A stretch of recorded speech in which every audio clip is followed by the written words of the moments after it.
The call came on a bleak Friday evening, the kind where the Scottish mist clings to you like a shroud. A gas leak at Blackwood Manor. The name alone sent a shiver down my spine. It was a place of local legend, a stone behemoth swallowed by the highlands, a place folks said was better left to the ghosts. The drive was a nightmare, twisting roads disappearing into the fog.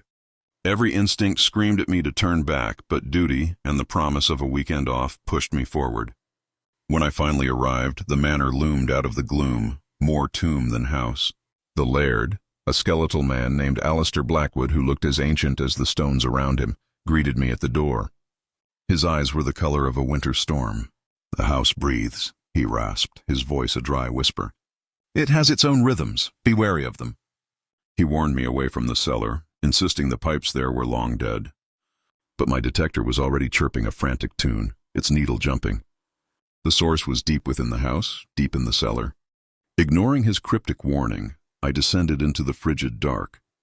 The air was thick with the smell of damp earth and something else, something foully sweet. The hissing I'd heard from upstairs was louder now, but it wasn't the sharp hiss of escaping gas. It was a wet, rhythmic sound, like a colossal lung slowly inhaling and exhaling. It led me to a section of the wall that was crudely bricked up, a patch job that screamed, "Hide me." My detector went berserk, the sound a solid, high-pitched scream.